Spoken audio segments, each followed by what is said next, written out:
ladies and gentlemen, it is Monday night, January 26th.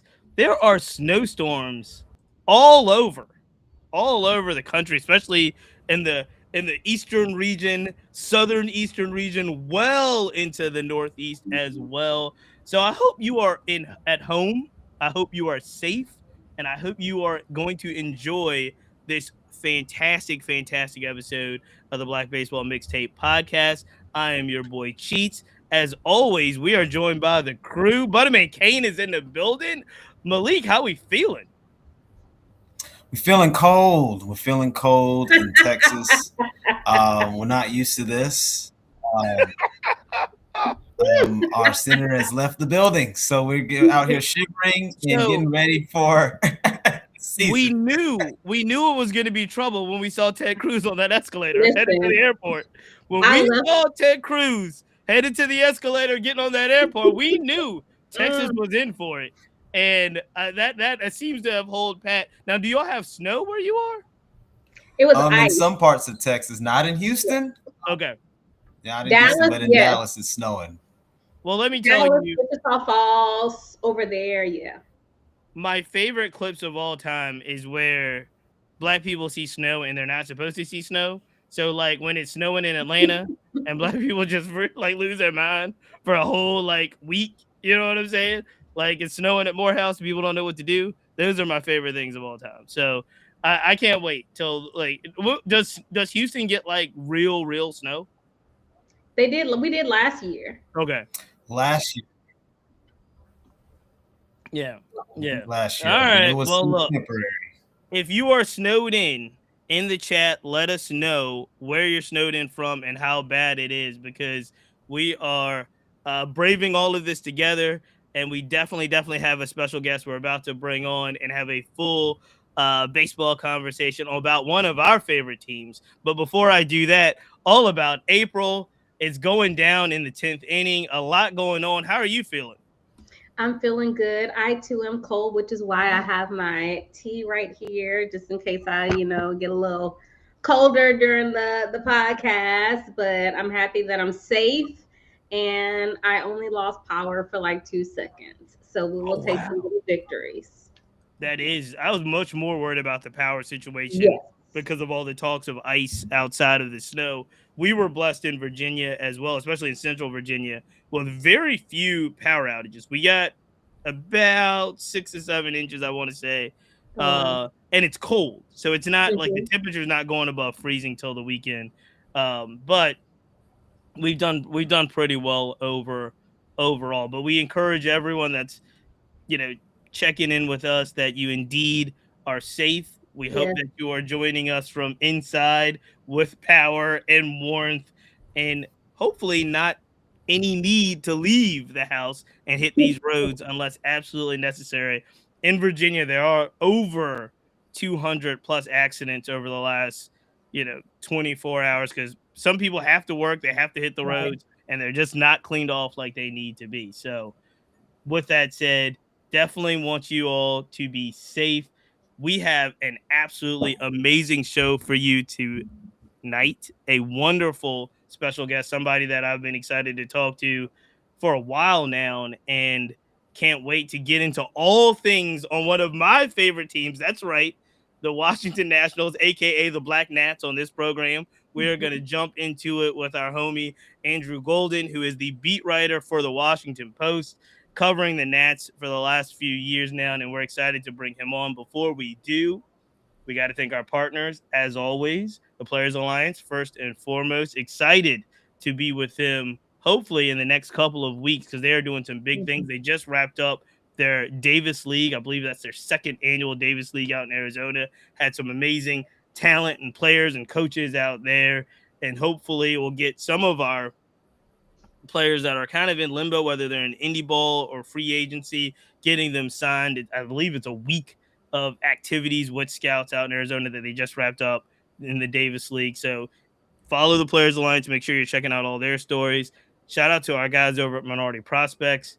It is really picking up with Minority Prospects. You're going to start to see high Mhm. school tournaments and college tournaments. I believe they're playing high school games now in Atlanta. They were just a part of a lot of camps that were taking place over the past weekend with a lot of pro players. They had their coaching clinic, so shout out to Minority Prospects. Big things coming from, and I believe they just launched a new podcast as well. So make sure you check out everything they're doing over at Minority Prospects. Last but not least, our really, really amazing friends over at Number Game Scorecards. Make sure you check them out. Numbers Game is going to be powering 2026 with scorebooks, palm slappers, single game scorecards, anything you need. You can put in the Black Baseball Mixtape to get that discount code. We are about to fire everything up with our partners, and we will be adding new partners as we go through the podcast. We're really, really excited about that. If you're interested in partnering up with us for what is going to be a record-breaking 2026 season, make sure you email blackbaseballmixtape@gmail.com. With that said, we're about to bring on our very special guest. I'm really, really excited to have Andrew Golden, beat writer for the Nats, aka the Black Nats. He writes for the Washington Post. Welcome to the program. Oh, not Andrew, Flobo. Welcome Andrew to the program. Shout out. Let's go. We got everybody in the building. Flobo jumped in at the right time. Wow, that was perfect time. Andrew, we're going to do this first because we gave him the intro. Andrew, welcome to the Mixtape, my brother. We're excited. I was confused. I was like, that's not me. I was so confused at first. That's not me. He really I was ready to click the button and Flobo's image popped up and it was just Flobo. Andrew, my guy, welcome. We really appreciate you taking the time to be on the Mixtape, my boy. Yeah, for sure. Thank you for having me on. Thanks for having me on, guys. I've been a big fan. Obviously, been watching from afar, so I'm excited to be watching, to be a part of it today. So I'm excited for it. Well, look, we've got so much to talk about. Flobo Boyce is in the building. Yes, sir. I was there when you hit record. I was like, it was awesome. Flobo Boyce is in the building as well. The whole team is here like Voltron. But we are going to start with my guy, Andrew Golden, because you have been covering the Nats every day. I want to say you said this is going into your 5th season. Yeah. We have so much to talk about with the Nationals. But the very first thing I want to talk about is that this is a team under new management. So they've got a new, I won't say everything, new president of baseball operations, new manager. And I've heard everything I've heard about Paul Taboni. Everything I've heard is the Nats have hit a home run with this guy. Let me know, what do you think? It is now in a new era. This is his first season. He's getting his players, his personnel, his executive, front office executives in place. I was told so far it's kind of like a Voltron of whiz kids that are coming into DC. That's what I've been told. I've been told it's like, oh, that guy's going to be a star. That guy's going to be a star. They're all coming to DC. They've got a new manager. They've got a lot of new things. So tell me, kind of, what's the mood around Nats Park, around the Nationals as we head into this new era led by Paul Taboni? Yeah, I think it depends on who you ask. I think like inside the organization, I think that everybody who I've talked to says there's like a lot of excitement around like the potential of what these new guys can bring, like a lot of new technology, a lot of new thoughts and ideas, like a lot of youth. Like the Nationals are probably one of, like, in terms of like their coaching staff and the people are probably like one of the oldest staffs in all of baseball. So like an infusion of like new people, new ideas, new voices. And so I think there's a lot of excitement, at least internally. Like in terms of the fan base, it depends on who you ask. Like there's one side of the fan base is like, we need some new energy and like this took too long and whatever. And there's the other half who is like, we've been losing for the past 5 years and you're telling us we're going to rebuild again. And so I think like it depends on like who you ask. Like I'm of the wave of like, there's some new people in here who are hopefully going to make some changes that make them sustainable for a long time. And so to me, like, I think there's a lot, if you're a Nationals fan, to be excited about. I know, like, as a journalist personally, like, there's a lot that I'm excited to see how things play out. And so, I think they're an exciting team. They have a lot of young guys on their roster who have a lot of potential. So I'm excited to kind of see how it all plays out. I echo. So I'm, full disclosure, I'm a Nats fan as well. Orioles first, because I'm Richmond, Virginia. We had look. This guy puts the Orioles in every episode. We had the Orioles longer because of the move from the Expos to the Nats. Right. I was home team sports growing up. It's a whole thing. But I've really taken to obviously cheering for the Nationals, going up there, being at Nats Park, spending a lot of time there. And I do feel as if, especially, there were definitely parts of last year where you were like, the Rizzo era has to end. Like this is not sustainable. Even if you were talking about some folks that were like, we got to rebuild again. I was looking at top to bottom. You're looking at the records. You're looking at the stats. You're like, yep, you're gonna have to rebuild again. Yeah. The Nats, for all of the kind of young and exciting players that they do have, it did not translate into wins last season. They were, I want to say, it was the Rockies, the White Sox, and then the Nationals as the kind of the third lowest on the win total. You looking at them every day, you covering them every day. What do you see? Because there's nothing like watching a baseball team every day. You pick up on so many things that obviously the layman fan, even the casual fan, will not pick up on. Yeah. When you went through the season and it kind of concluded, what was your feelings? Were your feelings like, hey, there's a lot of good pieces here, there's some optimism here, or was it like, yeah, it's time to restructure? I think a mix of both. Like, I think that when I look at their roster, like, they do have a lot of young talent, like James Wood, Dalen Lyle, CJ, like Dylan Cruz, Brady House. Like, they have a lot of guys on that roster where you're like, okay, these are young pieces you can build around.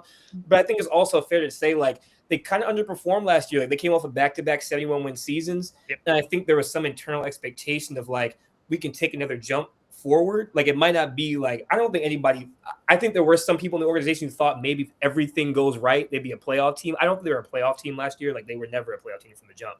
But, like, they were at 71 wins back-to-back seasons. Like, they could have stayed at least there with some of the young guys they had. And they just, like, they had that 11-game losing streak in the middle that was just kind of, like, random. And, like, Davies calling out the players and, like, oh, like, you know, like, it's never on the coaching and all this kind of stuff. And it just felt like the vibes were just off at the middle there, and it kind of felt like a change needed to be made. I guess in terms of my assessment at the end, it kind of felt like everybody kind of knew that the previous staff was like a lame duck, like we're about to be done kind of thing. And it didn't feel like there was a lot of like buy-in collectively, but also like, what do you want them to buy into? Because like, you know, they're not going to be there the whole time. You know, if that makes sense. And so I think there is a lot to build around. Like Dalen was a National League Player of the Month, like in September, and like James Wood, right? Like there are pieces there. I think when you look at like their pitching staff, especially now that Mackenzie Gore, like there's not a there definitely are some weaknesses and some like question marks about that. But in terms of the position players, like there's a lot of talent there. Like Harry Ford's in that mix too. He's a catcher too. Like there's a lot of like. If I go to next year, I'm thinking about their lineup. I'm like, oh, there's a lot of things I want to know about. Like pitching wise, I think there's a little bit more to be seen. But like hitting wise, I'm like, there's a lot of potential in that lineup. So I'm interested to see how it all play out. Let's talk about the immediate first, just because you mentioned it as well, and I thought that was a real surprising move for me that the Nats did trade Mackenzie Gore to the Rangers, and they got 5 prospects in return. One of the things that stood out was the top prospect they got in return. Was the 9th overall pick in last year's draft. I believe he's a shortstop, right? Yeah. And I believe the number 1 pick that the Nets had last year, is Eli Willett, is also a shortstop. So I'm like, I get it, because again, you could have look at the Padres. You could have a team where everybody was a shortstop, and now they're all in different positions. Yeah. But I was a little surprised that they traded Gore, given what they're trying to accomplish, and the haul they got back seemed to be, you know, the top prospect was a very young middle infielder. Yeah, I think with Gore, like I think what the admission was like, look, Gore only has 2 years left. He's a free agent, and we don't think we can win these next 2 years, or at least like be competitive while Mackenzie's here. So their argument was like, look, if we have 2 years of Mackenzie Gore, let's trade him and get as much value as we can. And so they basically just got a haul of prospects. And they're like, you're just getting a big quantity of prospects and hoping that you can develop enough of them into big league players.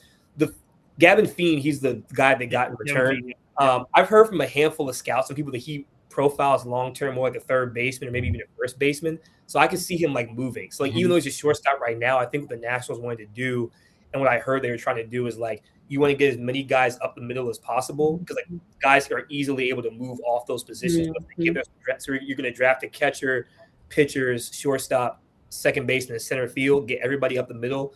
and you can move him around later. So I think he'll move to third base long term, maybe even first base, which they need both of, honestly. So I don't think that stops them with what they have with Eli or Seaver King or even CJ, the shortstops they have. I think their goal is just like, let's get as many guys who are athletic who can play shortstop, and we'll move them later.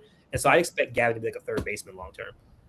Yeah, no, I agree with you in regards to the flexibility of that shortstop position. Because I mean, again, a lot of these teams you look around the major leagues, they're like, oh, that guy was a shortstop. Now he's everybody's in a the field, shortstop. or you know what I mean, or in third base or second base. They love that athletic ability. Yeah. You'd mentioned him as well, and I'm very happy to see him in DC, and looking forward to kind of what the future projects for Harry Ford. We talk about him a lot in regards to just the way that he kind of played in the Seattle organization most of the year in AAA, but there was this, there's this player there, AL MVP finalist, if you will, He's Kyle kinda good, Rowley, yeah. and you're like, how many at bats is Harry Ford really going to get? Then how many starts at catcher? He comes over the Nationals. I'm excited about him. Realistically, I think he would fight for a spot to break camp on the big league club, but that may not be the case as well. What do you think, or what have you been hearing about Ford coming over? Yeah, I think they're going to give him every chance to compete for the job. Like, I think their catchers, if you look at like WAR and like all the major stats last year, like, they were like the worst in baseball, like statistically, in a lot of categories. So like, I don't think that anybody is like guaranteed to have a spot to be the catcher. I think you're going to see them go into camp. Everybody's going to battle it out, and you'll see how it plays out. Like, I think like if I were the Nationals, like, and you're trying to really focus on development, just let Harry Ford play as much as possible, and just like see what you have. Like, I don't like everybody on the roster. You already know what they've done with the Nationals, but like, let's see what Harry Ford can do. Obviously, he was a top prospect for a reason. Like, do I think he's going to be like hitting 40 homers this year? Like, no, but like I think he'll be like a decent like catcher who can be a good backstop, hit 15 homers, and like play some solid defense. And like, I think the Nationals could be fine with that. Like, I just think they need like a serviceable catcher, and I think that Harry Ford can do that. So I think they'll let him just go out there and compete. I think it's him, it's K-Bear Ruiz, who signed a big contract but hasn't really performed, and then Drew Millis, who is like coming off of injury. He's a good defender, but didn't necessarily play like it last year. So I don't know if anybody's like earned the right to be the starting catcher. I think it's just going to see how it all plays out in camp. It gives me the feel going into spring training, if you will, about where Drake Baldwin was last year, right, with the Atlanta Braves. Sure, yeah. Where it was like, well, we you didn't think Baldwin was going to play every day. You get an injury there, to Sean Murphy, I believe it is, and Baldwin gets the opportunity to play. And there was a lot of question marks going into, could Baldwin be an everyday hitter? He turns out he could be. I think there were some questions similar about what Ford can do with the bat, especially. And I'm hoping for the best because I'm excited about him. Yeah. And his prospects, especially in DC. Two other players I want to talk about, then we'll open it up for the group discussion. And they're the obvious ones. They're all-star last year, James Wood, tremendous first half of the season. Looked like he struggled, especially on that second half of the season. Just, baseball's a long season. Yeah, he's used to it. He's played some full seasons in the minors, but he was really, really on fire that first half of the season that earned him an all-star spot. Seemed to kind of taper off in the second half of the season. My question to you, Andrew, is with James Wood, I think all of us project him to be what he is right now, an amazing player. He led the Nationals in home runs, led the Nationals in RBIs. I believe he led the National position players in WAR. Just for what it's worth, an overall very promising season for James Wood. Yeah. Do you think that his second half was more attributed to pitchers figuring him out, or him getting a little bit tired as the season wore on? And also, I guess it'd be a two-part question. Do you believe going into 26, he'll be able to kind of maintain that status as kind of the best player on the roster? Yeah, I'll say this, like, I am not a single bit worried about James Wood in any shape or form. Like, I don't think that the second half was indicative of, like, you keep this in mind, this was his first full season in the major leagues. Like, it's just like, you can make it a comparison to the minor leagues and, he played in AA and high A or, AAA and they had a long season, but it just does not compare the major league travel. It doesn't compare the major league wear and tear, the pressure, the lights, all that kind of stuff. And so I think when I look at his second half, like, I think it was a combination of things. Like, no matter what anybody says about the home run derby not affecting you, like that, like I believe the home run derby did affect James. Like, You think so? Like James's whole thing is like opposite field does not pull the ball. Like Right. sometimes Opposite he field pulls the power. ball if it happens, but that's not his goal. And like the home run derby is all pulling. And he didn't like when we asked it, and I doubt he'd ever say it. And he probably won't. But I do think the home run derby probably has some of an effect on him. I do. Like, just in terms of like the swing and what he looked like in the second half just did not look like it did in the first half. And I think it probably has something to do with the pulling the ball in Atlanta, trying to hit homers. And maybe it got him out of his routine, his rhythm. And the strikeouts, I'll say this, like I know James struck out a lot last year. Like James is a very patient hitter, and it's what makes him like elite. But also sometimes I look at his approach, and sometimes there would be balls that he could crush, and he would just watch him and then get behind and count. So I think this year you're going to see him be more aggressive early. I mean, I think he's going to be selective and patient because that's who he is, but also like find those moments to like go for the 0-0 fastball that's right down the middle, because like you might not get a better pitch than that. And, like take that and just crush it. You know, I think he could have been a little bit more aggressive and less selective. But I think it's a combination of wear and tear of the season, and like wear and tear. I don't think he had any major injuries, but like just the natural grind of the season.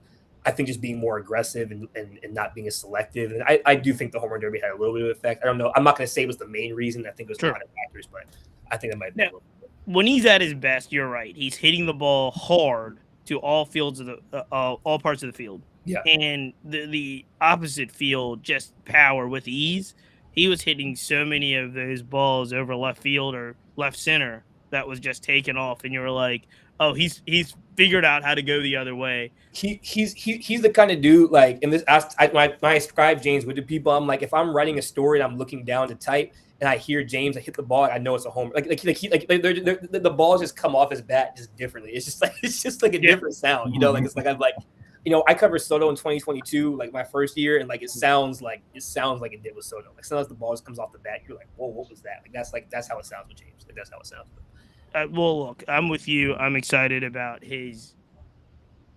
I'm excited about what I think the future can hold for him. Yeah. Still, like every other young player, he's got to lock in. There's a lot that he's learning about, and he'll be the first to tell you that. I think James is an interesting interview because I'll talk to certain people. I've had fantastic interviews with James and fantastic conversations with him. Some of them not even on camera if we were in the same place at the same time. And I think a lot of folks oftentimes forget how young James Wood is. And so, like, I'll talk to other people in the media reporters, and I'll be like, he didn't really give you much. And I'm like, dude, he's really young. And he's, like, trying not – like, he's playing baseball, but at the same time, he's just trying not to mess up, you know? And the other thing, too, I'll say, James is really, really smart and tries to, like James thinks about baseball at a level that, like, he probably will not explain to the average person. Like James, like, I don't really know what's going on. Like, James knows exactly – like, he's like, hey, your swing is off. Why is that? You're like, just – trying to figure it out. Like he already knows what it is. He's just not telling you. So I think like some of that quietness you get, or some of that, like, he didn't give you a lot because like he wants to keep it to himself. Like I remember last year I wrote a story about him and I was like, what are your goals for the year? He's like, yeah, like I have goals, but I don't tell anybody. And I was like, nobody. And he was like maybe my parents. And he's like, but I don't even really tell my parents. Like he just it's just him. Like it's just who he is. Like I don't think it's like a malicious thing. He's just like, look, like I have my goals, I have my expectations. Like, if I hit him, I'm gonna find out. If I don't, then you don't need to know, you know. So like, here's my pro tip: if you ever really want to get him talking, ask him about one-on-one basketball with his sister Sydney. I think they're both they're like, she's the basketball player, she's the hooper. His dad was a hooper at the University of Richmond. Yeah, and then James will tell you he can hoop, but so funny story. Like, I went to Northwestern with James's sister, so I actually covered her before I covered him. Nice. So I actually like covered her. So like she was like the six woman off the bench. She could hoop. Like they almost went to the tournament the year that COVID happened. Like she was like the best defender on the roster. Like she was. That's fantastic. Yeah. Well, let me ask you about this one as well, because James was the 2025 All-Star, the 2024 All-Star was CJ Abrams. Yeah. That particular year ended with a lot of turmoil, if you will, with CJ being an all-star. I think hearing from some of the people around CJ, not CJ directly about this issue, but some of the people around CJ feel as if 2024 ended with him not necessarily being treated like an all-star from the Nationals organization. I would not say that it carried over that much in 2025. If you look at CJ Abrams' numbers, by the numbers, he had a pretty decent season. He led the team, I want to say, in average. He was around his home run, RBI totals. Yeah. This is a team, again, that did not win a lot of games, so there was not, it wasn't a miraculously, successful season overall. But by CJ Abrams' numbers, played fairly decently well. He has always been the talk of kind of what should the Nats do with this 25-year-old. Is he going to play shortstop long time? They're drafting other players. Talk to me about where you think CJ Abrams is now and kind of how we got here with CJ and DC moving forward. Because there's still, I want to say, even to this week, I've seen articles about, man, what should the Nats do with CJ Abrams? Yeah, well, I think they should keep him. Like I've been saying that all offseason. Like CJ hasn't really. CJ hasn't even reached his full potential in the sense of like you see CJ dominate for like the first half of the past 2 seasons, and the second half, similar to we talking about with James, like it just falls off in the second half. Like if CJ's able to put it together for like a full season, like you're getting like a really, really talented player. And the other thing I'll say is this: like he's been one of the worst shortstops in baseball like since he debuted in 2020. But like I watch him play and like I just don't see like that. I don't see that. You know what I'm saying? Like he's so much more talented than I think the numbers show. Like I want to see what the Nationals this year can do with the coaching staff that's really focused on development. Like how do they actually make those changes to get him to develop into the player that he could potentially be, and how can they get him to sustain it for a full season? Because I don't think that like. I mean, because even still, just if you take his bad second half the last 2 years, he still has an OPS over 100. So he's an above average player in both seasons. So it's not like he's like an awful player. It's like he just hasn't sustained it for a full year. But I think CJ can be an elite shortstop. Like I really do. I think he'd be a great shortstop.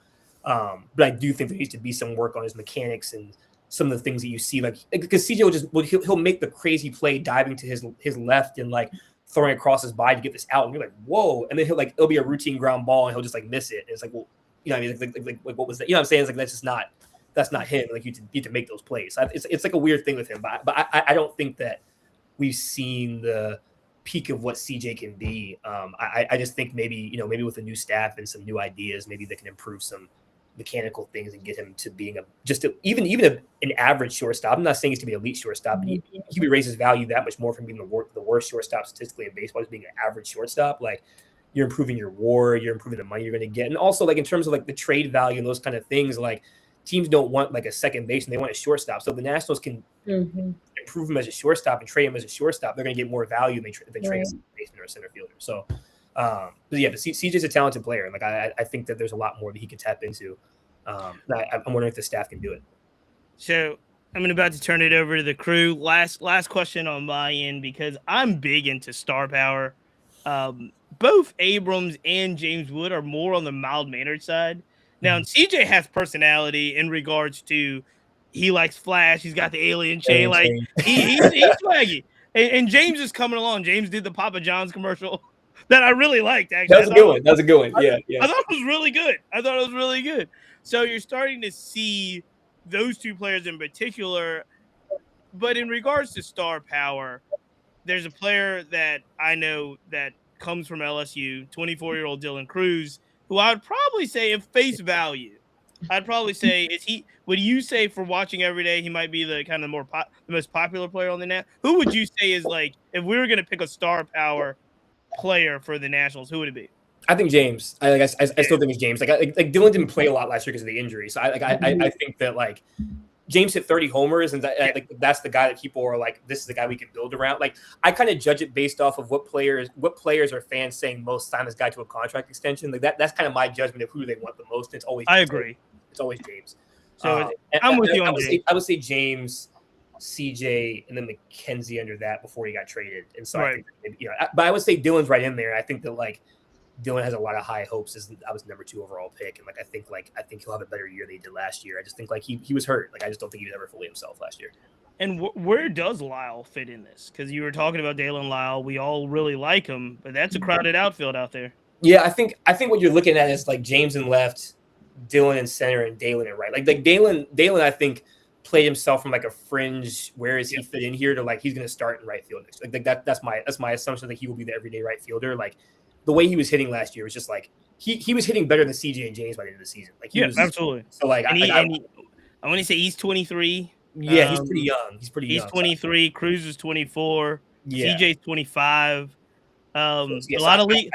I think the three of them will be in there, and then Jacob Young's the odd guy out. Jacob Young's the odd guy out, and he's also, I want to say, 24, 23, maybe. I should probably know that, right? No.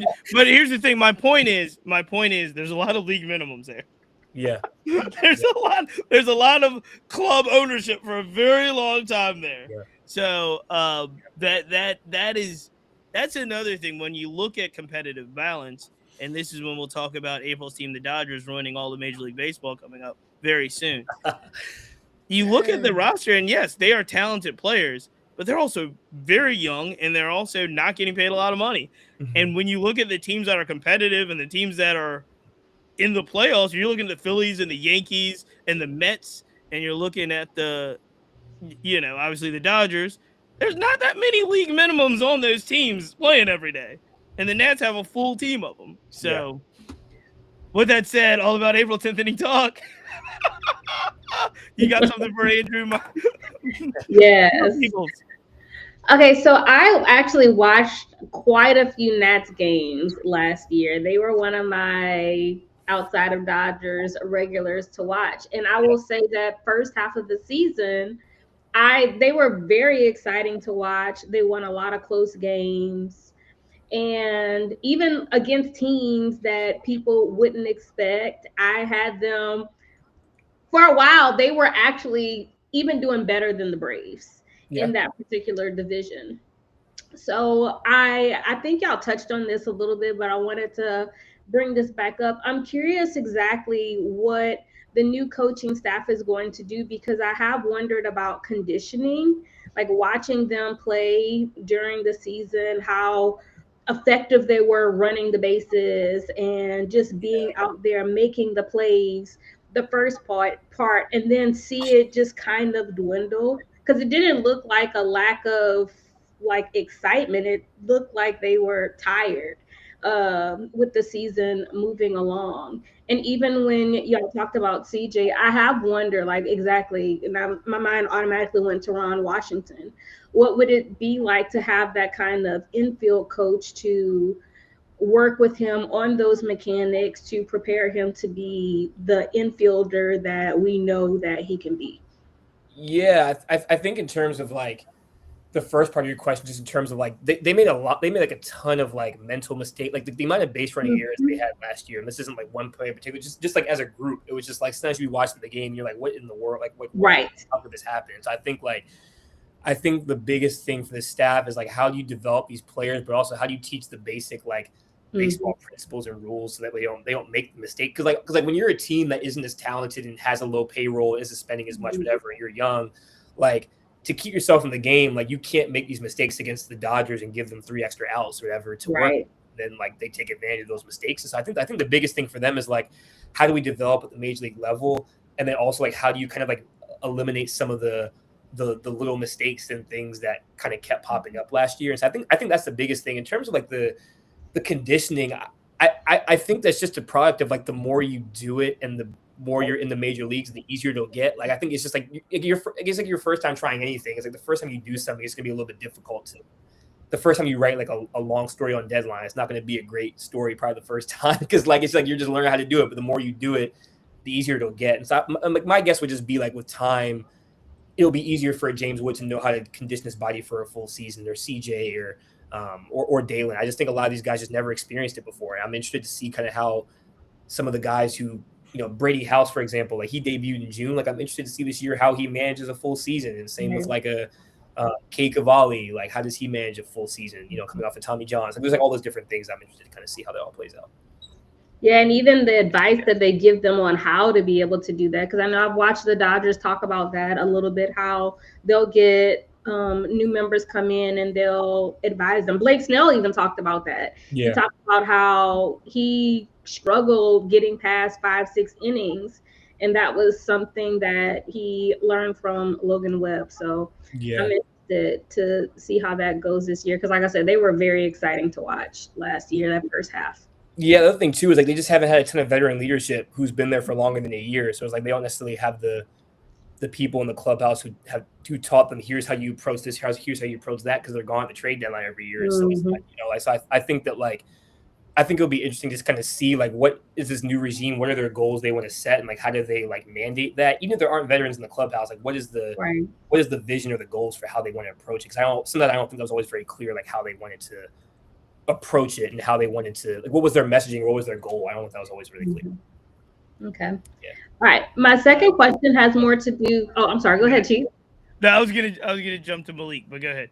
Okay. My last question. This has more to do with you as a reporter for the Nats. I know you saw the interview with Lynn Jones-Turpin, the Jags, and how people responded to that. Oh boy. But I guess my question to you is, how do you build trust with players without losing objectivity? So I think it's important for obviously to uplift everybody as you're in there, but we also know that sometimes players are afraid to have those kinds of conversations because they aren't always perceived in a positive way. Yeah. I think to quickly address the Lynn Jones thing, I think that it's really easy just to pile on one person on social media without having to face people directly. And I think that the way that was handled was, regardless of her answer, how she approached it, like, maybe it could have been a little less or whatever. Like, I think the way that blew up on Twitter was ridiculous. That's my personal thought on that. But to address your question about like the objectivity, like, I think you develop the trust by being fair, if that makes sense. Like, I don't think that even talking about to a James Wood, like, I don't think James would want you to sugarcoat, oh, you're doing a great job if you're not. Like, I'm not going to walk up to him and ask him like, hey, like, you're 0 for your last 30, but like, what do you like about what you're doing? Like, no, like, he wants me to be honest. Like, hey man, like, you haven't been doing well. Like, why, like, why are you not doing well? You know what I'm saying? So I think that like, I think you're objective by being fair. Like I'm not like rooting for any of these guys, but like also like you also like find a way to ask the questions in a way that has empathy and is not like, hey man, why are you so bad? Like you ask like, hey, look, like you've been struggling with this. I've noticed these things. What do you see? Or when you look at why you're struggling, what stands out to you? I think as long as you're fair, and also the other thing too is as long as you're like there all the time. Like it's one thing if you write stories about people and then don't show up, but like I want to go face to face with you every day. I'm like, if you have a problem with something I said or something I tweeted, then like you can come up to me and like say it directly. I think the players always respect that as long as you're being fair to them, you're asking them directly. I'm also never going to write a story about a player without. If I'm writing a story about James, I'm never going to not speak to him for it. Like I'm always going to ask him first. Now, if he says no, that's fair game. Or like if I go to talk to Luis Garcia and he says no, like that's fair game. But I think that like I think the key to objectivity is just being honest as possible. Like make it very clear you're not rooting for them, but also like you're going to be fair and honest with them in your assessment of them. And I think a lot of them respect that. And so I never really had any issues with that per se. Everybody's been pretty cool for the most part. Okay, thank you. Yeah. I was going to jump to Malik. Malik, you have something for Andrew. Oh, yes, Andrew. I have a quick question, maybe a couple of questions. I'm thinking about a shortstop who played for the Nationals, African-American, who had a little bit of middling defense, but was incredibly athletic. And I think you know who I'm talking about. Ian Desmond? I'm thinking about it, Ian Desmond. Yes. Yeah. And so there you go. I wanted to ask, is there a contract extension comparison that you could give to a player like CJ? The boat might already be passed since he's already in our arbitration years. But what would be a fair extension for a shortstop like CJ Abrams? And do you think that he's better than Ian Desmond? Or is he similar to Look, we got Ian Desmond coming up. No, wait a second. Before you answer that. We got Ian Desmond coming up. I like Ian Desmond. I really loved him. We are not comparing and contrasting Naomi Ian Desmond. His career speaks for himself. Yeah, I don't want to ruffle feathers, get anybody in trouble. Right. We got future guests coming. Ian Desmond is one of them. But in terms of like a contract comparison, like I can't think of anything on the top of my head. I would have said a couple years ago, like Ezekiel Tovar, the contract he signed, but that was a couple years ago before CJ had the past 2 seasons. So I'm trying to think of something that's comparable. In terms of who I think is better, I'd probably say Desmond because his defense improved. like in the latter half of his career, like I think CJ still has something to prove. But I would say give it time because like I think that where CJ's at and where Desmond is at, there's a lot more to prove. I think there's still a little bit more to be said. But I'm trying to get contract comparisons. I'm just trying to think of what would even make sense given he has 3 more years until free agency. And I don't necessarily know. I don't know if it would necessarily make sense for CJ to sign a contract when there's still so much more untapped potential he could lean into before that free agency. And shortstops get paid. We know shortstops get paid. So like I don't necessarily know if it would be in his best interest too. But I can't think of a contract on the top of my head. But I know that Ezekiel Tovar a couple years ago, I had somebody say like this would have been ahead of CJ's first season. That was a comparable salary, but. I'm trying to think of what that would even look like now. So I'll get back to you on that. That's a harder one. I may have an easy one for you. So we have 2 young players. We just mentioned Dalen Lyle, guy who plays with fire in his heart. You can just see him on the field. And you have James Wood, who's just a rare talent with the bat. You go both to their Savant pages, just all red. With those 2 players, do you think that the Nationals are in a position to, talk to these players and lock them up for long term? Because, we're seeing a lot of teams do that. And we know that the Nationals got a little money. Yeah, I know with Scott Boras, it's always a little bit of a difficult gauge to figure out whether he's going to allow any of his players to sign. And James has so much potential that I don't necessarily know if Scott would allow that or if James would even want that. I'm not going to speak for James or Scott, but I do think just given what we've seen with Scott Boras and his clients, if you're a talented player like James, he's not going to let you sign unless it's like something like. I mean, Soto got offered $440 million way back when in 2022, and Boras said no. So I can't even really, fathom what it would take to re-sign James. Dalen's interesting though. Like Dalen does not have some big name agent, and like I also will say this. Like I think like in order to sign a long-term extension with the team, I've heard a lot of people say this. Like a lot of people who are close to the players, like you have to build an environment that people want to be a part of, where they feel like they can thrive. And so I think that in a lot of ways, like. I'm not sure if the Nationals in the past few seasons have developed that environment and built the technology, built the stuff around them where people are going to want to sign with them long term. Now, I think that could change. Like I think what Paul Taboni is doing is trying to update, modernize them and get them to a place where that can be a place where people want to be. But I know you're talking about this before the show started. We're talking about like the Dodgers and are they ruining baseball? But the Dodgers have built a place. Question's coming.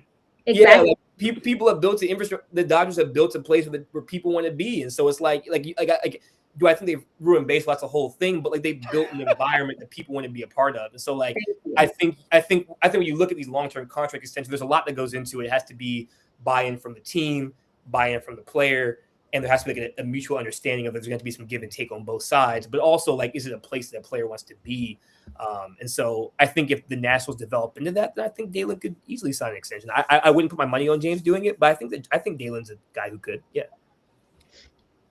Lobo boys. Yeah. Man. The Dodgers are ruining baseball, but that's cool. I'll let you guys know in the audio version, that's opinion held by me and only 500 million other people. That's you. Look, at this point, I'm one of them. I'm with you now. They've converted me away from. Some clocks are broken too, but hey. Right. They've converted me away from. Go ahead, Flobo. I'm with you on this. Here's my 2 questions. One about the craft, one about the team. I mean, DC, small, medium market, but it's on the East Coast, has a certain kind of vibe to it. I was there, loved it, but a lot of times you get lost in the shuffle compared to the grid of Philadelphia and the big stage of New York. A lot of things I've heard from the outside looking in was that the team was young. And we talked about the youth situation, and they were trying to get some experience, but the general manager and even the manager are both sub 35. Is that a step in the right direction, do you think? Is there ever a need for somebody a little bit older for experience, or is that just kind of an old way of thinking, no pun intended, and the Nationals are doing something positive, Project 2028 included? Yeah, I think that what I've heard from some coaches is that this is a new generation of players, and the way that they need to be spoken to, talked to, and approached is maybe a little bit different from how it used to be with older players. And so I do wonder if maybe having some newer coaches who can relate to the players a little bit more might actually be a good thing.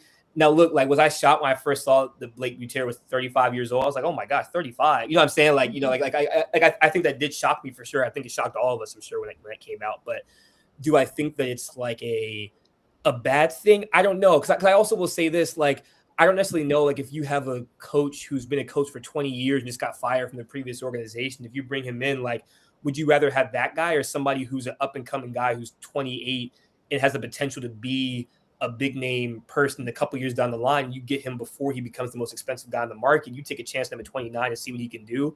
Like, I probably take my chance on the 29-year-old, right? Like I think in some ways it's like, and you look at like in any industry, right? Like, there's when you're promoting somebody to a higher position, it may be a position they've never done before, but like if they were qualified in the role and you think they can take on that role, then you give them the bump because you think they're qualified. And so I think the Nationals believe that all these guys are qualified to do their jobs, and like, and maybe to start something new. Like, I think it's worked in some ways. Like Sean McVay, right? Nobody thought Sean McVay was like, well, this dude is way too young, and now he's been here for a decade and has figured it out. Then you also have the Lane Kiffins of the world back when he was coaching the Raiders that like didn't work out at all because he was way too young and didn't know how to do it. So like, I think there's like two ends of the spectrum. I think we just had to see how it all plays out.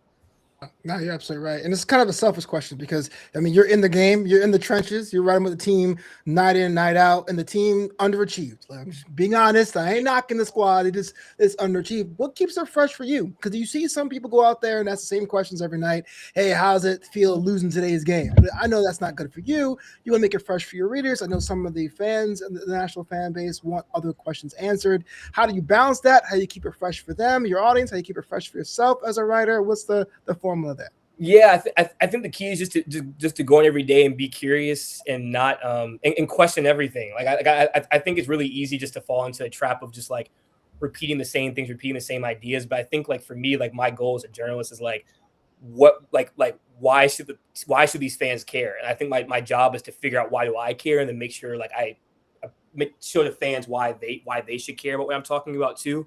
I think you keep it loose by just asking unique questions and just asking things nobody like. So for example, like last year I walked in the clubhouse and like the players had the Hobbit, had the Hobbit, like the books like in the series in the Lord of the Rings, just sitting in their lockers. I'm like, well, why are y'all doing that? Like why are you reading the Hobbit? And that turned to a story about like they have a whole book club and it's like a Bible study and they talk about so like it's like all this different stuff. It's like there are unique stories that can always be told. You just kind of have to find them, and just be curious. Like one of my favorite stories last year, I asked the dudes like, how much does a baseball player eat? And all of them are like, what? And like, it's just like kind of like loosens the mood, and you start talking to them about how much they eat, and they have these really quirky routines. And like James Woods telling me about how he was eating some soggy eggs in AA and how much better the food is now. And then you talk to like Jacob Young and he's talking about, oh my gosh, that food was awful. They're like, oh, here are the things that I've done. I eat.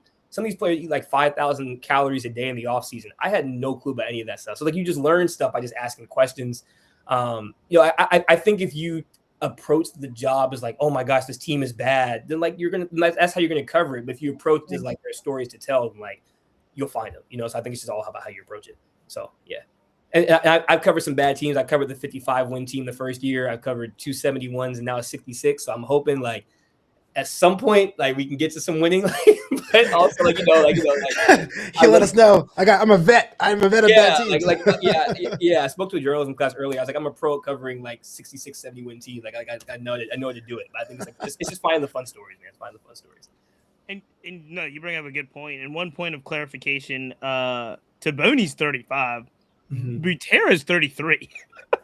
So Blake Butera, the manager of the Nats, is 33 years old. Yeah. And again, this is something where, again, it seems as if Taboni is bringing in, my description of it is the Voltron of like whiz kids that are coming into Washington, because every hire that he's making, I've heard like, oh, that guy's like identified as a rising star. He's coming here. This guy's identified as a rising star. He's coming here. I think the Butera hire was a surprise to a lot of folks. I have not heard one bad thing about him. The only thing I've heard is that he's 33 years old. Yeah. Everything else I've heard is he does relate to players very well. He's the guy that has gotten a lot of, as much experience as he could get for a job like this. So I'm interested to see how it plays out. Before we finish up here, ladies and gentlemen, I've got to take a quick moment once again to thank our partners. That is the Players Alliance, Minority Prospects, Numbers Game Scorecards. We are here with Andrew Golden of the Washington Post. He is the beat writer for the Nats. I can't leave without asking you one last question about just the Black Nats in general. We have talked about what we call Black Baseball Mixtape. We call it our own version of extra innings. April alluded to it when we're not watching our favorite teams, we have identified teams that we do like to watch for various reasons, and Nats were always on the top of that list.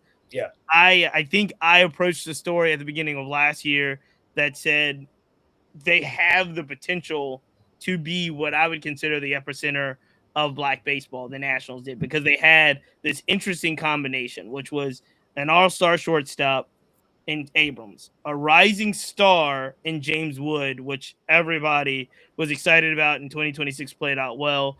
Then they had, I would say, a starting rotation guy in Josiah Gray. Now, we know Josiah Gray got injured, wind up never pitching, I want to say, in 25 for the Nats. They also had Josh Bell on that team. Then they had some of the guys like Lipscomb and Nas Nunez and Lau filled out that roster as well. So the argument we often hear is that a lot of our Black fans don't convert over because there's not enough of us on the field.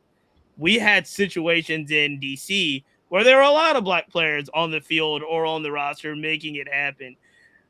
Do you, as a person that followed the team every day, did you feel a different spirit / culture from the Nats, being that they had so many American-born African Americans on the team, and obviously they also have a strong Latino contingent as well? But that is different when you go, I'm sure, on the road and see other teams that don't have.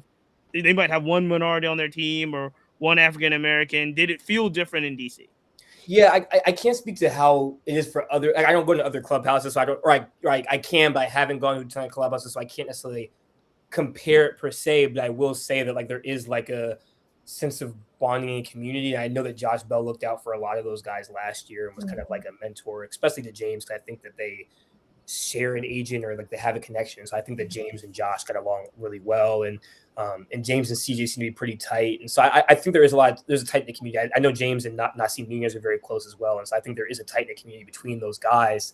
And I think that's beneficial. I think when you look across baseball and like wanting to feel like a part of a home and part of community, like for those guys, I'm sure that like having more players who look like them around them is probably very beneficial and helpful. I know Josiah was not there for most of last year, but like he would fit into that. And I know that Dalen came later on, but I think in the same way. And so I definitely sense like a bond between that group and in the sense that they seem to really look out for one another and take care of each other. And so I think it's kind of a cool thing to see. Absolutely. Yeah. Now let's switch some gears. We had a couple questions about the league in general, and I do want to ask because obviously with the offseason, the biggest news of the offseason, Kyle Tucker signs with the Dodgers. Sure. He signs for basically $60 million a season. There is now obviously the looming debate on what happens as soon as the season ends in 26. Are we going to be locked out for all of 27? All of this is around money. And now you're looking at a Dodgers roster that is, the Dodgers payroll is more than, I'm going to get this stat wrong, but it was more than like the Marlins, the Guardians, the White Sox, some other team, all combined. Could be the Nats. It could be the Nats. It was the Tucker signing, he's making $60 million a year. The entire Rays, the entire Rays payroll was $69 million. When you look at that level of disparity in funding, just as a journalist covering baseball, that can't, in my mind, I'm sorry for projecting, but that can't be sustainable, right? Like there's got to be something done. Yeah, I don't think it's great, and I think it takes more investment from the owners across baseball to invest more in these ball clubs, to invest more than the salary, than $69 million for the Rays versus. Now I get their different size markets. And the Dodgers obviously a bigger market. I get that, and a bigger TV contract. Like I get all that, but I do think there are ways that these owners could spend more to build their rosters out and spend a little more on their roster. So it's not so once now look, like granted, like do I think the Nationals should go and sign Kyle Tucker to a 4-year contract knowing they're 3 years away from contention? No, but there are 30 teams across baseball. I think there are more opportunities for teams to get in the mix where it's not just every year the Dodgers, the Mets, and the Cubs, the Philly, right? Like there are other teams out there, and while I do think that there's more that can be done to balance out that disparity. Like there can be more teams that invest more. I'm not even saying you to give a $60 million contract, but like a $20 million, $15 million. Like, I just don't. I think that there's a lot of like, we're going to sign a 1 year, $8 million deal, or we have to go for the extreme. There's just not enough risk to do the middle ground, if that makes sense. So, have the Dodgers ruin baseball? Like, do I think it's good for baseball? Like, no, I don't think Kyle Tucker going to the Dodgers is good for baseball. But like, I also don't blame Kyle Tucker for ruining baseball, the Dodgers for ruining baseball. Again, like, the Dodgers have built a community that people want to go to, and that's fair. And also, like, they can invest more. The owners can invest more to build up their roster. The Pirates can spend more. There are teams that could be competitive if they invest in those kind of things. I will come off of this, but I'm hearing cheat. No. I'm hearing what you're saying, and I do agree that I feel like some of that is like, look, you're in DC. We're very familiar with it. It's like some of that is. I say that to say it feels like some of it is like, we can find waste, fraud, and abuse. If we just cut here, there's going to be more money to spend here. But no matter how much nimble the Nats organization is, or a Rays, or they're not going to be able to compete, I don't think, financially with the Phillies, Dodgers, and Yankees, unless there's something that is a little bit more ability to even the playing field. Right. My question to you is, do you think that looks like a salary cap or salary floor? Yeah, I knew you were gonna ask that. I think I'll tell you what I think. I will, but go ahead, Andrew. No. Go ahead. I'm curious in your thoughts before I give mine. I'm curious in your thoughts. I'm curious. I think it's going to be there's going to be something. I think they're not close, right? I think the players in the league are not close. I think there's going to have to be some give on both sides, but I also think at the end of the day, they're looking at these numbers in competitive balance, and they're saying there's no way they can survive with just a rich get richer system, right? Like there's got to be some type of cap, if you will. And it clearly a franchise like the Dodgers will look at like a luxury tax and say, I can eat that. Right. So I think there's got to be some level of both. I think in order for you to get a cap, you got to get some type of floor that, or some type of relinquishing on.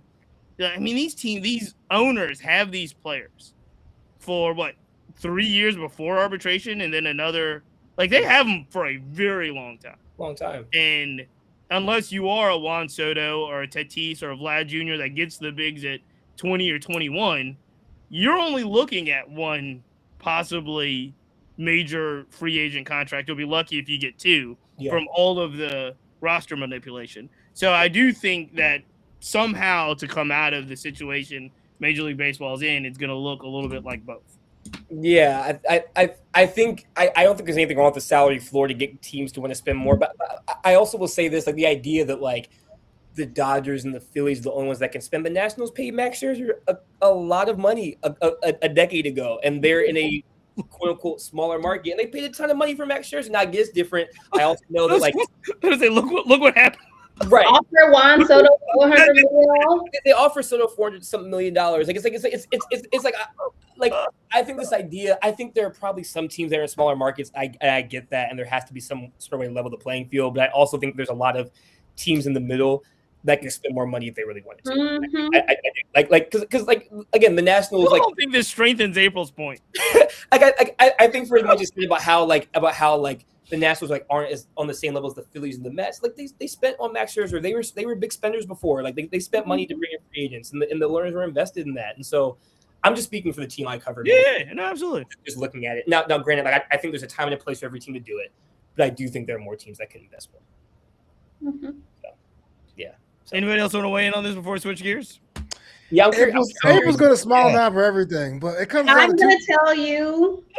I got two major objections. Podcast 10th Inning Talk, because the last episode I actually touch on this, but I also touch on this from a woman's perspective, because I think that a lot of people are looking at it from, they're ruining baseball because everybody wants to go and play from there. But I love Andrew touched on what I talked about.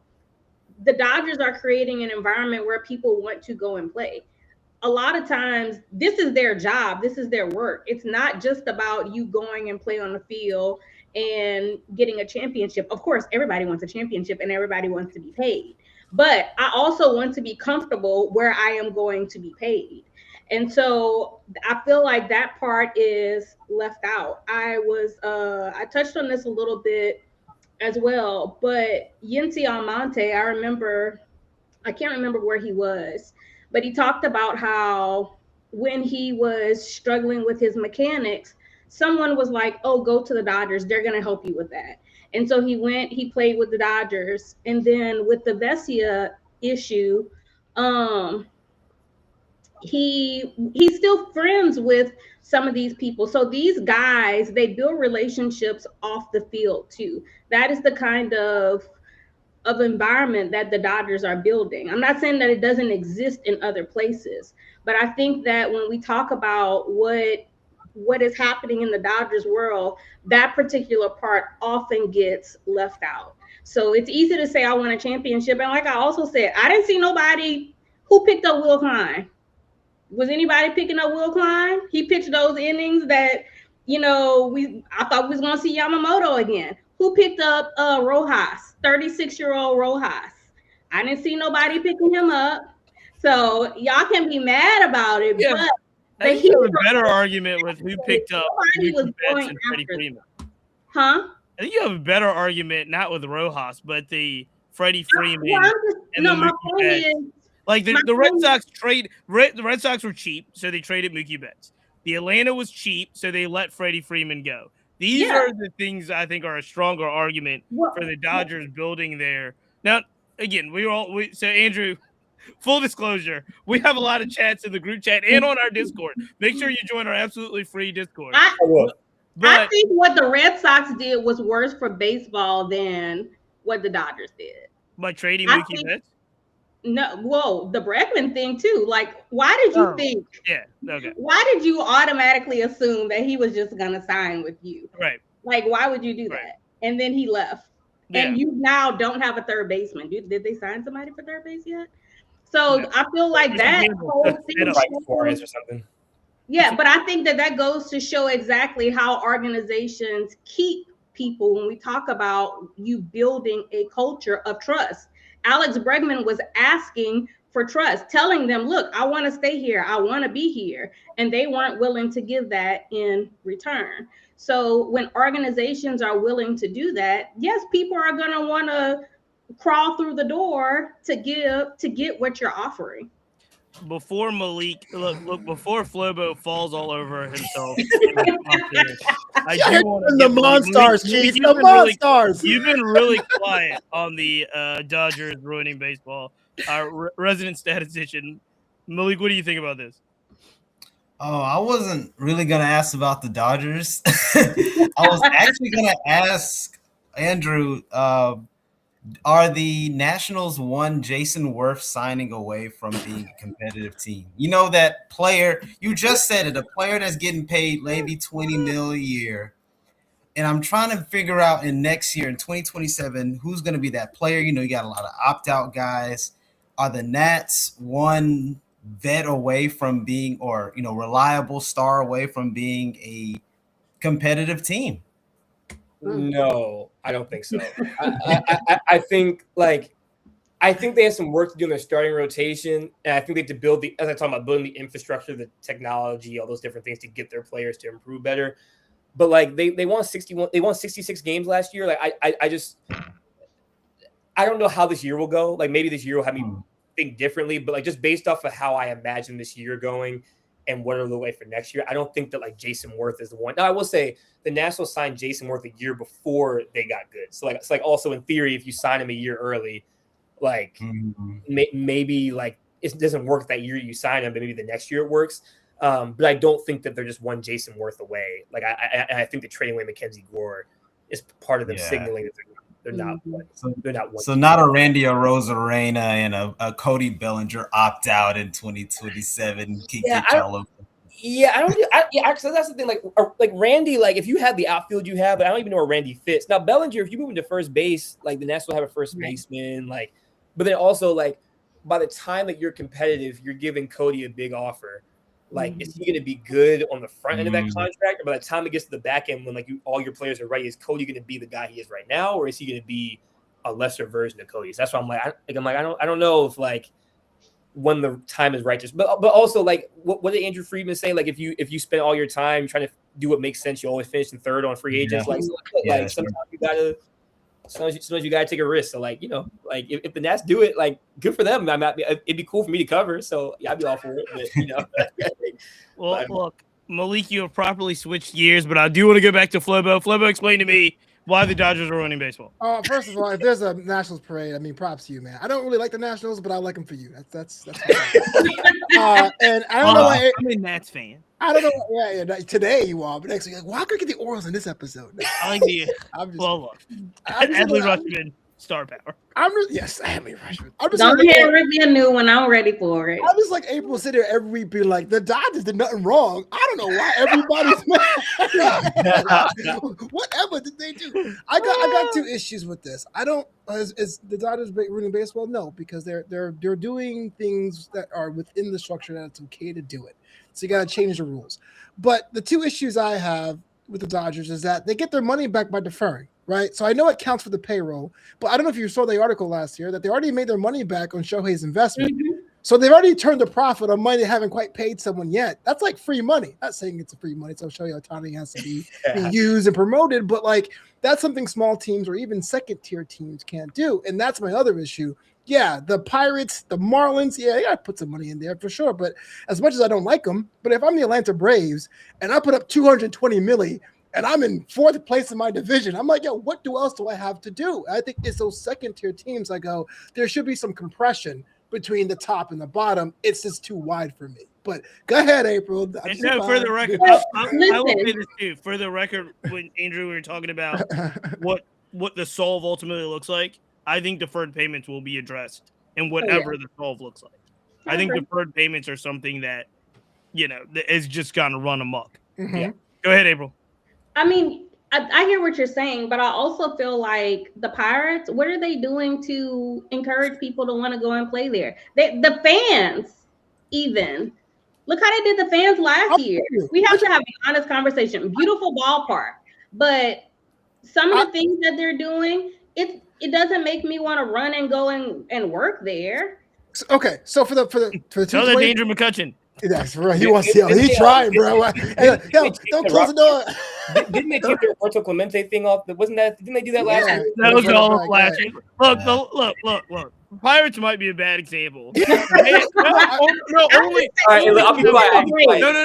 because I'm saying they had an epic run of embarrassing riches last year. They did. They had a horrible fan relations situation. I mean, they're also the video of the janitor fighting the fans with the belt. The whole I missed that? It was insane. It was the greatest bobblehead I've ever seen. I will say, even the Braves, I feel like the Braves are a team, historically. Everybody knows that 90s era of the Braves still lives on today. So with going back to, let's say, the Freddie thing, it was already known that they were only going to do this amount. And I'm like, well, where is the loyalty to somebody who's grown up in your organization? To me, sometimes you put the check down and you give them what they're asking for. We can't continue to say that one team you're not willing to do it.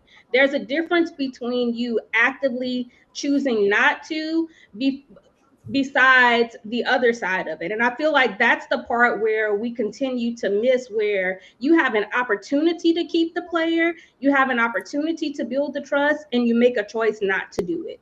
And that is why you see some players choose not to go there, because they see how you act towards the people who've already come through those organizations. I don't disagree with any of that. I don't. I really don't disagree with any of that. I actually don't blame the Dodgers as much as I blame the system, like you said, in which the Dodgers are allowed to operate in, right? So it's very much like F1. It's like, is this in the rules? It's not against the rules. So let's adjust the car this way. Yeah, so I'm with you on that. Now, and again, I do think a lot of this stuff, not all of it, but some of this stuff will be addressed whenever they come back to playing baseball. Who knows when that'll be? But it'll have to be addressed somewhere, because I think you're looking at 2 more baseball teams in the near future, possible realignment in ways that we've never seen before. And I think they're going to come back with a lot of that stuff. And they don't want, Right. 5 or 6 teams that are just leaps and bounds above the rest of the league. Not to change the subject either, but I don't know if y'all paid attention. I talked about the AUSL when they did their expansion and they named their teams. Almost all of the teams are in cities that were possible MLB expansion cities. So I thought that's something pretty exciting to look forward to. So the Portland, North Carolina, Utah, which is I didn't know Utah was like big like that. So all those cities got an AUSL home city. So I'm interested to see what MLB will do with their expansion as well, with them expanding in those AUSL cities. Yeah. That is fantastic. We are going to get Andrew out here. We got 2 final questions for you. We always appreciate your time, and you are doing something. I am very rarely jealous of professions or even gatherings and social gatherings. I'll tell you, I'm always jealous when I see a picture on social media of like the Black Baseball Writers meetups, whether it's like at the winter meetings or something like that, and it'll be like, people will be like, "Hey, you should have been here." I was like, "Damn it, we should have been there."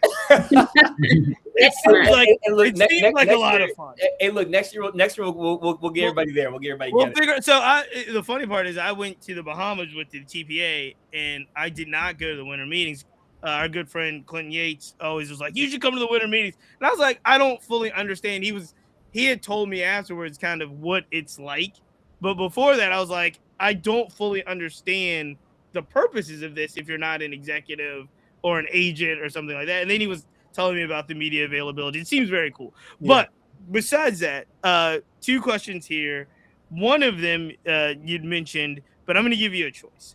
If you could cover in regards to any player, just a single player in baseball from contemporary times, modern times, all the way through history, if you had the chance to be, Jackie Robinson's Wendell Smith or someone like that, who would you want to cover? If there was a player throughout history where you'd be like, I get a front row seat to this career, who would it be? Ken Griffey Jr. Nice. Yeah. Why the kid?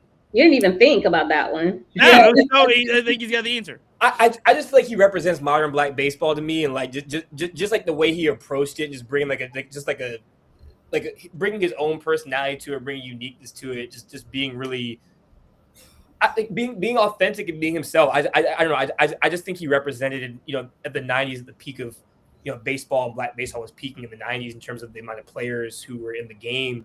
And like Ken Griffey was like right at the center of that. And he was just like, I think also in that era where there's so many people who were doing steroids, doing a lot of things that maybe weren't acceptable. Like Ken, as far as we know, was doing everything the right way. And like, I think it would be really cool just to cover not only like him as a baseball player, but also what he meant to the culture at the time. So I'd say Ken Griffey, Hank Aaron and Willie Mays would have been pretty cool too. So those two, my dad, his idol is Hank Aaron. So he probably killed me for not saying Hank Aaron, but I'm gonna go. Would that be top choice of like a book? If you're gonna write a book, most beat writers like yourselves ultimately end up writing a book. Have you written a book? Do you think about a book? If it what would that topic be? I don't know if I write a book. Like I'm my goal is to read 10 books every year. I never get to it. So I don't know if I can write a book if I can't read audio books. Audio. Yeah, audio. Maybe I gotta do that. Yeah. Maybe I do that. If I wrote a book, that'd be fun. I don't necessarily know what it would be on. like, I mean, hey, if James Wood keeps doing this thing, I keep covering the team. Maybe that's that, or maybe there you go. I think it'd be really cool. Anything Black baseball would be cool. So it doesn't necessarily matter the topic. I think it'd just be cool to write about.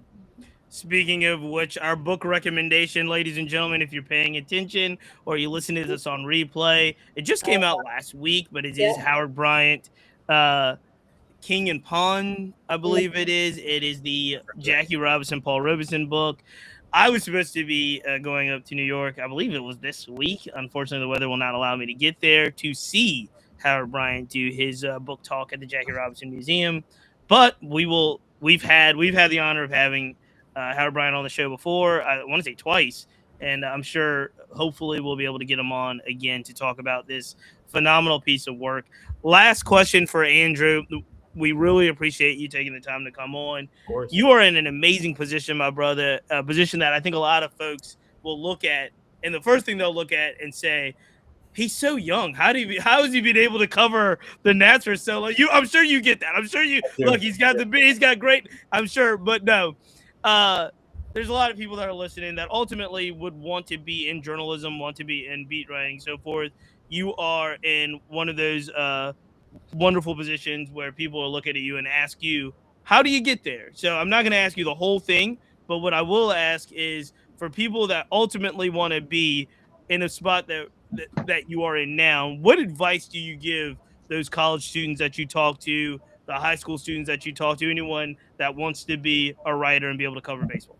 Yeah, a few things. I think the first thing is like whatever you want to do, just try to do it as much as possible. If it's writing, if it's podcasting, if it's doing video, whatever it is, just try to find whatever outlet you can to do it. It doesn't have to be working for like a specific newspaper or a specific like video thing. Like you can do video anywhere and you can post it on Twitter. You can do audio anywhere and post it, upload it to the podcasting site and get it going. Like you can make WordPress and write articles on there. So I say like whatever it is that you want to do, just really work hard at it.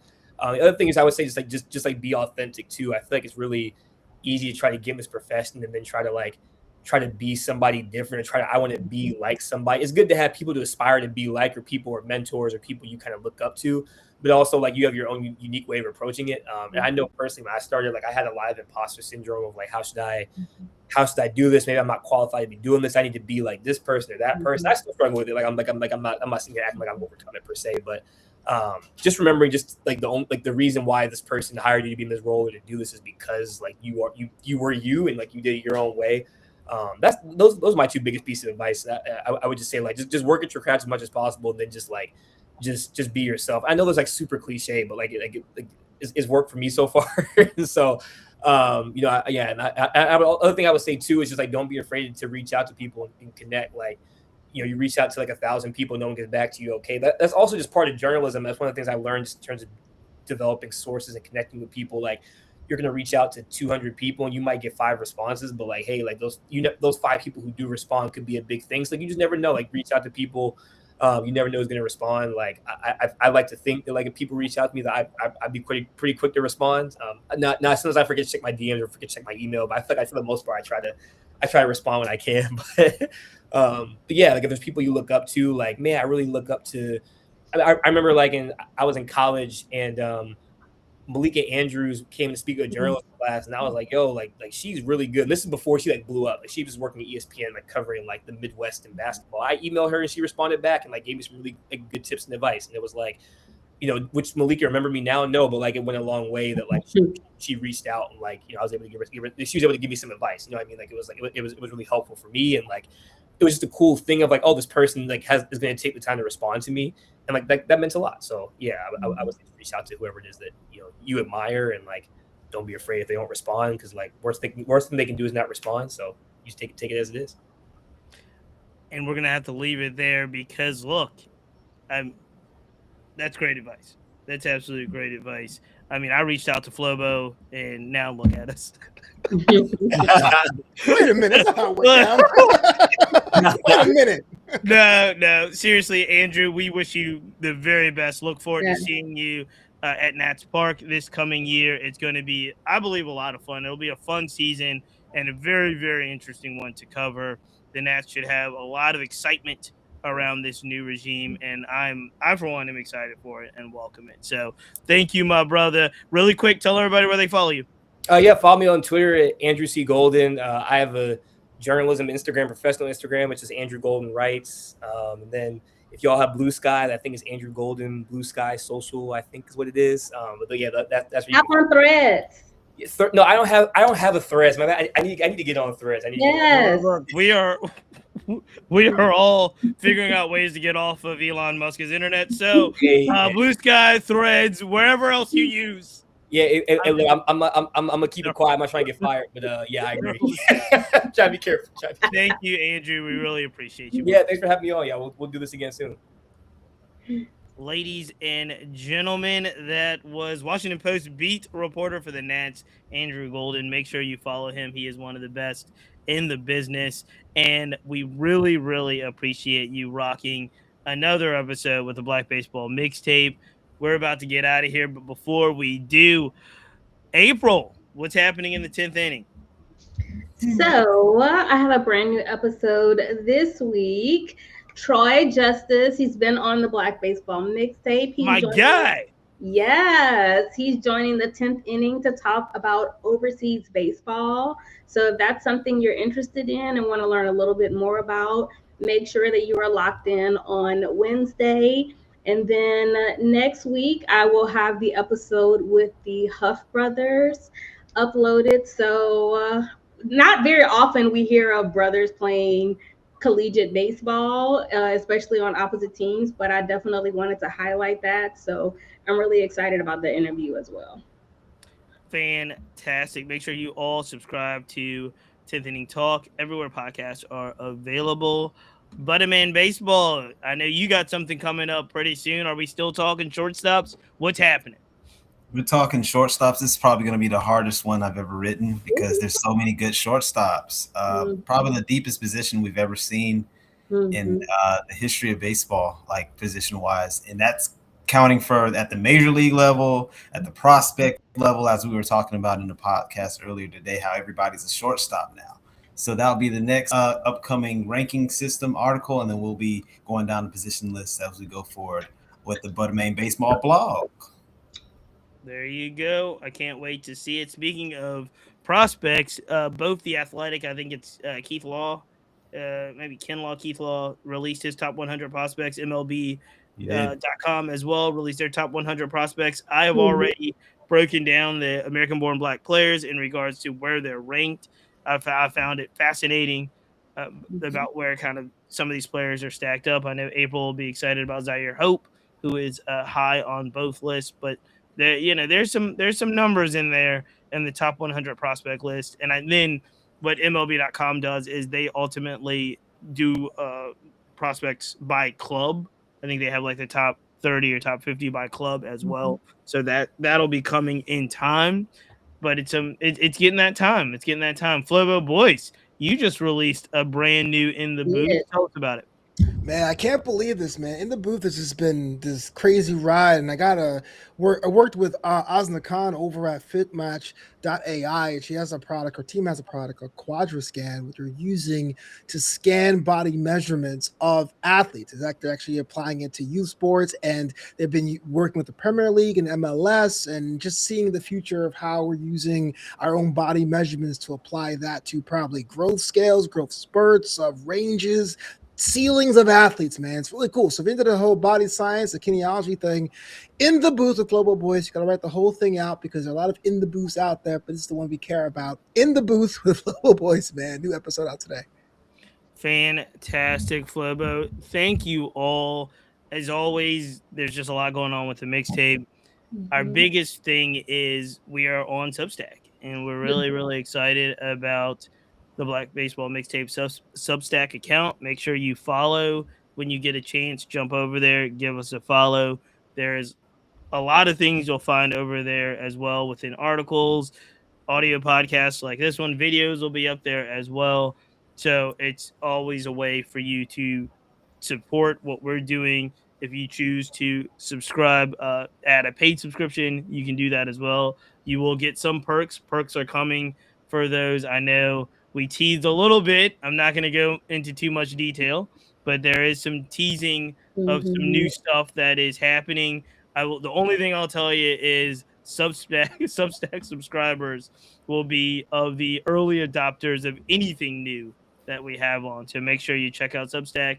Check out our absolute free Discord as well. To join the Discord, you need to message us and ask to join. We'll send you the link for absolutely free. There's a lot of new stuff happening on the site as well. So make sure you take your time, check out all things Black Baseball Mixtape, and we appreciate, as always, your support. On our way out, we want to thank, again, our sponsors, our partners, the Players Alliance, Minority Prospects, Numbers Game Scorecards. Really, really check each and every one of them out. They are fantastic.